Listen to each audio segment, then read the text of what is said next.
사사기 11장 우리 29절에서 31절에 있는 말씀 우리 함께 읽도록 하겠습니다.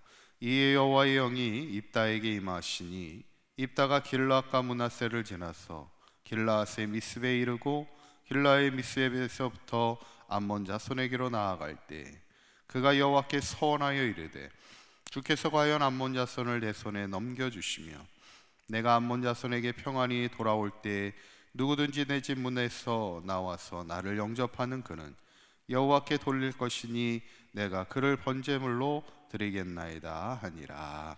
아멘. 할렐루야. 우리 지난 시간에 사사 입다를 보면서 그는 기생이 낳은 아들이었다는 겁니다. 그 출생 배경이 약하고 또 어린 시절부터 서러움을 당하고 고통의 시간을 당했지만 하나님은 연약했던 그를 민족의 지도자로 민족을 구원하는 사사로 세우는 것을 보면서 우리의 삶이 때로는 서러움의 자리에 있고 고통의 자리에 있을지라도 항상 하나님과 소통하는 삶, 하나님 앞에 기도하는 삶을 통해 결국에 때가 이를 때 하나님의 모든 상황을 역전시켜 주시는 그런 하나님의 은혜를 체험하는 삶을 살아가는 우리 모두가 되시기를 간절히 축원합니다. 오늘 본문은 이제 사사 입다가 암몬 자손과 이제 전쟁을 하게 되는데 처음부터 전쟁을 하진 않습니다. 11장 12절에 있는 말씀을 보면 입다가 암몬 자손의 왕에게 사자들을 보내 이릅니다. 사자를 보냈다는 건 일단 협상을 하기 위해서 사자들을 보내게 되죠. 모든 전쟁의 기본은 그렇습니다. 싸워서 이기는 것보다 더 상위 기술이 뭘까요? 싸워서 이기는 것보다 싸우지 않고 이기는 게 더 위입니다. 그래서 이제 협상을 하러 보내죠. 특히 암몬 자손은 누굽니까? 암몬 자손은 아브라함의 조카였던 롯의 자손들이 암몬 자손이에요. 그러니까 굳이 싸우고 싶진 않죠. 처음부터 싸우지 않고 협상을 통하여 이 위기를 어려움을 이겨나가고 싶었는데 28절에 있는 말씀을 보면 암몬 자손의 왕이 입다가 사람을 보내어 말한 것을 듣지 아니하였다 그랬어요. 그러니까 그 협상이 결렬이 됩니다. 그래서 결국 이제 전쟁이 일어나게 되고 이제 사사 입다가 이제 모압을 치러 이제 가게 될 때 오늘 본문은 그 유명한 입다가 하나님 앞에 서원하는 그런 장면이 나오죠. 30절에 있는 말씀 다시 한번 읽어보시면 이렇게 서원합니다. 읽어보시죠. 시작.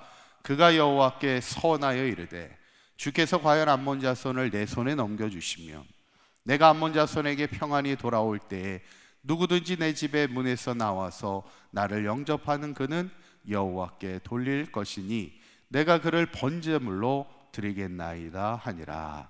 아멘. 이 서원이라는 게 뭐예요? 일종의 맹세입니다. 왜 입다가 하나님 앞에 서원을 했을까? 왜 이런 약속을 했을까? 우리가 보통 저 어렸을 때만 해도 이렇게 서로 약속을 하다 보면 뭘 하냐면 이렇게 새끼손가락을 걸자고 그래요. 확실하게 하기 위해서 새끼손가락을 이렇게 걸자고 그럽니다. 그 어떤 분은 이 역사적인 배경을 이 새끼손가락을 거는 이유가 이 말 그대로 새끼손가락을 건다는 거예요. 그러니까 만약 이 약속, 이 맹세를 어기시 어떻게 하겠다는 거예요? 새끼손가락을 자르겠다는 그런 이야기를 하는 분이 있는데 그게 맞는지 틀리는지는 잘 모르겠어요. 그만큼 맹세를 손가락을 걸고 확실히 하겠다라는 겁니다. 왜 입다가 하나님 앞에 이렇게 맹세하여 서원했을까? 뭔가 확실함을 얻고 싶었던 것 같아요. 아무리 입다도 큰 용사이지만 또 모압을 치러 가는 암몬을 치러 가는 이 입장에서 전쟁의 두려움은 누구에게나 있죠. 아무리 용사라 할지라도 전쟁에 대한 두려움이 있을 겁니다. 그래서 하나님 앞에 하나님 제가 이 전쟁을 반드시 이기고 싶습니다. 왜냐하면 이 기생이 낳은 아들로 어렸을 때부터 이런 자라왔고 지금 조건이 뭐예요? 이제 이 전쟁에서 승리하게 될 때 입다는 민족의 지도자가 되고 장관이 되어지게 되는 그런 상황에 있을 때 뭔가 확실한 승리에 대한 확실함을 갖고 싶었을 때 하나님 앞에 맹세하게 되죠. 근데 그 맹세 서원의 결과는 참혹했습니다. 그가 약속했듯이 처음 승리하고 들어갔을 때 자기를 처음 맞이한 사람이 누구예요? 자신의 딸이었어요. 오늘 성경의 34절에 있는 말씀을 보면 이렇게 성경은 기록합니다. 읽어봅니다. 시작. 입다가 미스바에 있는 자기 집에 이를 때 보라, 그의 딸이 소고를 잡고 춤추며 나와서 영접하니 이는 그의 무남 동료라. 그렇게 성경에 기록되어 있어요. 무남 동료가 뭐예요? 아들은 없고 딸 하나 딱 있었는데 그 딸이 입다를 맞이하려고 소고를 잡고 춤추며 나오고 있더라는 거예요. 결국에는 그가 서원한 대로 그 딸을 하나님 앞에 번제로 드렸다는 얘기인데, 성경학자들은 과연 이 번제라는 것이 불에 태워드리는 번제일지 아니면은 하나님 앞에 이렇게 헌신하여 구별하여 드렸던 것인지 아마 후자가 아니겠나. 물론 성경의 본문은 전자에 대한 이야기로 기록되어 있을지라도, 왜냐하면 하나님이 원하시는 것은 인신제사를 원하시진 않아요. 하나님이 아브라함을 그 자식을 이삭을 바치라고 명령했지만 하나님이 그 인신제사를 막으십니다. 그거는 이방신들이 행하는 제사의 풍습이었기 때문에 하나님이 원하시지 않았고, 더더욱 입다가 하나님 앞에 서원했던 내용도 하나님이 원하는 바는 아니었어요.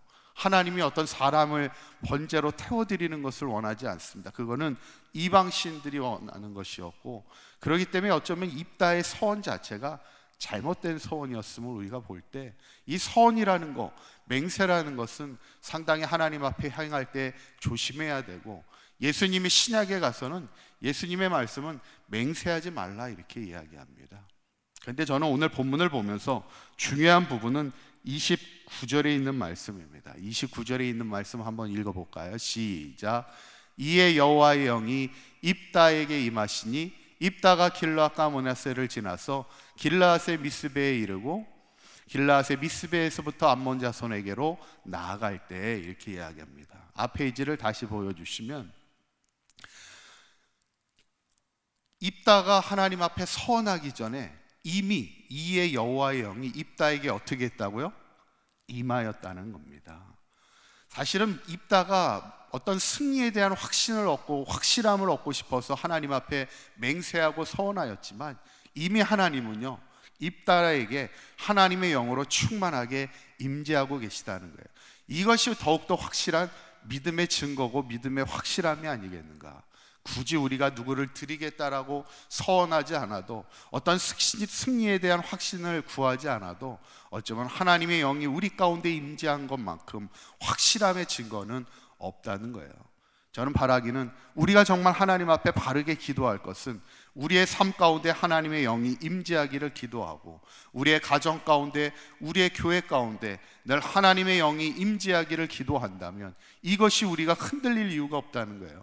우리가 하나님의 영으로 충만하다면 이것이 믿음의 확실한 증거임을 우리가 기억하고, 날마다 우리가 깨어 기도하며 하나님의 영이 우리 가운데 늘 충만하기를 기도할 때 이 믿음의 확실한 증거를 가지고 이 땅을 살아가는 동안 흔들림 없이 믿음의 증거를 가지고 승리하며 살아갈 수 있는 사강교회 모든 성도님들이 되시기를 주님의 이름으로 간절히 축원합니다.